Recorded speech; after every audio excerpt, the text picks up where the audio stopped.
Kia ora, this is Pacific Waves from RNZ Pacific. I'm Koroi Hawkins. Coming up, District Court Judge Ramona V. Manglonia sentenced Julian Assange to time served. Wikileaks founder heads home to Australia after agreeing to a US plea deal in Saipan. Also, Pacific communities in New Zealand are being urged to get their measles vaccinations. And later on, the four top are the Commonwealth of the Northern Marianas, the Marshall Islands, Nauru, and Palau. The Micronesian Games have wrapped up in Majuro, but what legacy has the event left? Wikileaks founder Julian Assange walked free from a US court on Saipan in the Northern Marianas on Wednesday after accepting a plea deal with the US, ending a legal battle of more than 14 years for the Australian editor, publisher and activist. As part of the deal, Mr. Assange pled guilty to one count of espionage and was sentenced to 62 months in prison, which is time he has already served. Immediately after the court proceedings, Mr. Assange flew out of the US territory, bound for Canberra in Australia. I spoke with RNZ Pacific correspondent Mark Rabago, who was at the court hearing in Saipan. District Court Judge Ramona V. Manglonia sentenced Julian Assange, the WikiLeaks founder, to time served. Basically, she said his time in prison in the UK was harsh enough, and compared it to the U.S. soldier that was also jailed, but she spent 7 years. 62 months that Assange spent in U.S. prison was enough. And at the same time, the change of plea hearing was accepted, and also the plea agreement was accepted. And that's basically it. And the effect of this is, for the first time, Julian Assange is a free man. 14 years, actually. He's a free man from trying to dodge the U.S. legal system. And actually, it's his birthday next week, so this is like an early birthday present for him. In fact, Judge Manglonia said that it's going to be his first birthday as a free man next week, so it's happy for him. Quite a media circus, according to your descriptions. How was it today in court? I think there were like 50 media personnel there. Yeah, it's crazy. We never had this kind of attention since the Emperor and the Empress of Japan came here early 2000. And there was also a murder case involving a Japanese man named Miura later that decade. So yeah, we never have this kind of publicity. And in a way, good publicity, I guess. I was just thinking that in terms of your tourism woes and trying to bring attention to the NMI. For the population, is there much interest at all? Does anyone care who Julian Assange is in Saipan? Actually, not much, because this kind of event was like a quick turnaround, right? They only found out yesterday morning that he's coming here, and then he only spent 4 hours, something like that, a little over 4 hours. Probably, I was telling people Saipan is delayed reaction, so probably 1 and 2 days people will chime in and have their opinion on this and comment. But I talked to Marianas Visitors Authority managing director Christopher Concepcion, and he said any publicity is good publicity, even if it's bad. Not saying that this is bad, but or a negative one, but this puts the cinema in the map, and there could be some peaked interest and some curiosity for people to come here. We cannot buy this kind of publicity. Surely. And in terms of the entourage, quite interesting from our perspective looking on, did you spot some of the Australian diplomats that were in tow? Yes, former Prime Minister Kevin Rudd was there. He's the U.S. ambassador now to Washington, D.C. And, of course, Assange's lead counsel for the longest time, Jen Robinson, was there. Also, his U.S. lawyer, Barry Pollack, was there. Saipan counsel, Richard Miller, was there. So he had quite a assemblage of legal team there. And I could see some others, but I couldn't really name them. What was it like for you personally? Obviously a really, really massive figure in recent years, to see him in person. Yeah, Pollack and Robinson spoke after the trial, and they said something. This is like a milestone when it comes to fighting the Espionage Act. Because if you know, under the Espionage Act, they were trying to have Julian Assange jailed for more than 100 years. I think it's 175 years or something like that. And they were able to beat it and hacked out a plea agreement. So it's a historic deal. And at the same time, Miss Robinson, his longtime lawyer, said that in a way this is frightening that anybody doing a legitimate journalism is charged with this espionage act of the U.S. and even though you're not U.S. and even though you were just doing your job, something to that effect. And did Assange himself say anything that you're able to talk about? Well, not outside of the court. He had some fun moments, like when I could just paraphrase when Mang Nonya was asking him, "Are you okay with the proceedings so far?" And Julian said, "Okay so far, but I don't know how it's gonna end," or something like that. It elicited some laughs to that effect because he was pleasantly surprised about the proceedings so far. He was okay, but he was still cautious. He didn't know how it will end. So obviously it ended in a good note because he got time served and he's going back to Australia with his family. Yes, Mark, thank you so much for keeping abreast of this massive issue. I guess the only other question might not be for me and you to answer in terms of those that were unhappy with this outcome. Did you have any sense of any of that around the proceeding or that you're seeing? Not really. There were some supporters outside. Freedom of speech and freedom of and then journalism. So, it was most of the people there were journalists too, and there were some other community members who were there. One even had Assange sign a book, Odyssey by Homer, which encapsulates his own Odyssey in the last 14 years. So a very poignant moment that somebody would have him sign a book that is about Odyssey, Homer's Odyssey, which he had a lot of trials and tribulations, and that's what the Odyssey was. With falling measles immunization rates and more people arriving from overseas, New Zealand is at risk of an outbreak. Pacific-led health organisation, the Cause Collective, are hosting a measles vaccination event called Don't Be a Bot, Get Your Shots in South Auckland this Saturday. The goal is to get Pacific people aged between 18 and 34 immunised who are likely to have missed one or both their MMR vaccines. Event organiser Savannah Harley spoke with Caleb Fotheringham about the event. Basically, New Zealand is currently at risk of a measles outbreak, and only 6.2% of Pacific people aged 18 to 34 are vaccinated against measles. So that's close to 170,000 people, which is quite an alarming stat. So we are hosting a community event on Saturday, the 29th, named Don't Be a Bot, Get Your Shots. Bots obviously coming from the Samoan word whiapoto or know-it-all. And we're incentivizing people to come along and get their vaccination, and we're offering free professional family portraits to families that do. I think the free portraits is a really cool, creative idea. How did you come up with it? Was it you who came up with it?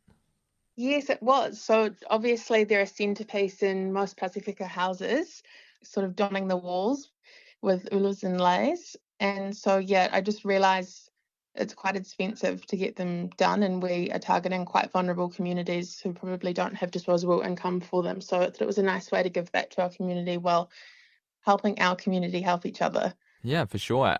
Have you had any response so far of who may turn up to the event? Yes, so we have done booking slots for families for the whole day, and we are fully booked. So I've actually just had to wrangle in another photographer so that we can double the amount of portraits we're doing, which is a great response so far. Well, that's great news. So do you have an idea through, I guess, how many people you're going to take portraits of as to how many people will get vaccinated? Yeah, so I think in total, the goal is to take 50 portraits, and then within that, I'm not sure how many people there might be in families. Obviously, some families have about 15 people in them, so we're hoping that we'll have at least 2 per family that get vaccinated on the day. Fantastic. And as to that 6.2% of Pacific people aged 18 to 34 who are currently vaccinated, as you said before, it's not a huge amount. It's quite concerning. Why do you think that number is so low? Yeah, so there's various contributing factors towards it. I think one of them is the schedule and age which people receive their vaccination has changed over time. So the current one, I think, requires the first dose at about 12 months and the second at 15 months. And it was previously delivered a bit different at time points before, particularly for that age group. So there is a gap of people, which I guess we're calling the catch-up group, that were born between those years, which we're now trying to target. Right, so a lot of these people may have had at least one vaccine. Yes, so I think it's around 7.2% are partially vaccinated. But we are encouraging people, we can check if they have been vaccinated on the day, and there's no harm in getting it again if you've had it before. And in terms of what happened in Samoa in 2019, that outbreak that tragically killed, over 80 people, is that fresh in the minds for many people who are coming out to get vaccinated? Yeah, 100%. I think that's a huge driver, and obviously we want to prevent that from happening again. I think there were over 5,000 cases in the outbreak. It was super tragic. So yeah, I think what we've learned from our Pacific people in regards to immunisations, especially with COVID, is that they really rally together when it's affecting their community. So yeah, I think a huge push. Nauru has been awarded the rights to host the 2026 Micronesian Games after this year's event wrapped up successfully on Monday night in the Marshall Islands. The Commonwealth of the Northern Marianas were the most successful of the 10 islands competing in Majuro, with 70 gold medals in the unofficial tally on Monday, followed by Nauru on 68 gold and hosts Marshall Islands on 47 gold. At the time this program was recorded, the official medal tally was still being finalized. I spoke with RNZ Pacific's correspondent in Majuro, Giff Johnson, about the event and the legacy of the Games. The visiting athletes and coaches from the 9 countries that joined Marshall Islands at the Micronesian Games this year really lavished praise on the host nation. I mean, people were just very happy with the way the competitions went. There were a lot of, there were records set. There was but I think the bigger picture thing is the Micronesian Games is supposed to be every 4 years, but because of COVID and various things, it was delayed. So this Micronesian Games took place 6 years after the last one in Yap in the Federated States of Micronesia in 2018. And I think the athletes were really happy to have this come back and have the opportunity to compete and play. And it was just, it was 9 days of basketball, 8 days of volleyball, and track and field day after day. And it was just exciting for people to get out and do it. And it's now been, the decision has been made by the Micronesian Games Council that Nauru will host the next one, which means that Nauru is going to have to invest heavily because, for example, it does not have a track field, which it will need to build. But what's significant is that they want to get the games back on the old 4-year cycle. So the next Micronesian Games will be in 2026, just 2 years from now. So from an athlete's point of view, that's great news, right? That you get to come back and compete against a lot of the same people just 2 years from now. In the end, where did the chips fall in terms of all the medals and how people performed? Okay, so the medal count is still a bit of a work in progress because everything's being reconciled. And, there's, 700 or 800 medals, gold, silver, bronze. So there's still some reconciliations being done. But let's say this, that the 4 out of the 10 islands that competed, the 4 top, which are all grouped right together and have in the range of 115 to 120 medals, are the Commonwealth of the Northern Marianas, the Marshall Islands, Nauru, and Palau. And those 4 were just outstanding in the number of events that they won. We always talk about the legacy of these big events for countries, and we touched a bit on this in our first chat about the games. Giff, what are your thoughts on the legacy of hosting the Micronesian Games? Biggest event ever, as you said, for Marshall Islands. Well, of course, one thing it tells people, and particularly people, who may, like in the lead up, there's always a lot of negativity in places like this where people kind of go, oh, it's too big an event. They're not going to do a good job and all that. Well, the Marshall Islands did a really great job in the overall organizing. Yeah, I mean, there's little hiccups here and there, but the overall thing went off really well. So that proved that a small island country and an atoll, Majuro, an atoll nation, got a lot of limitations, but did a great job. So that really, showed what a small country can do. And then secondly, and to me, even way, way, way more important than everything else is the investment that hosting the games triggered, that is building a track field, a baseball field, more basketball courts, fixing the national gymnasium, improving tennis facilities, and on, means all of these facilities are here for us, for people who live in Majuro. And in this country, there's this epidemic of diabetes, and a big element of diabetes and other non-communicable diseases is people not exercising. And so the track field is a perfect location. And in the lead up the last few months, as the track opened up, we saw hundreds of people out. Often, on a single evening, you'd see over 100 people out walking, jogging, whatever, because it's a really safe and nice facility to go get their exercise. So that's going to continue. And I would, hope that the challenge for this country is that historically, the government does not maintain its facilities. And it's a problem here. So let's keep our fingers crossed that, that the government will maintain these beautiful new facilities for the long term, because boy, are they going to help the health of people in this country.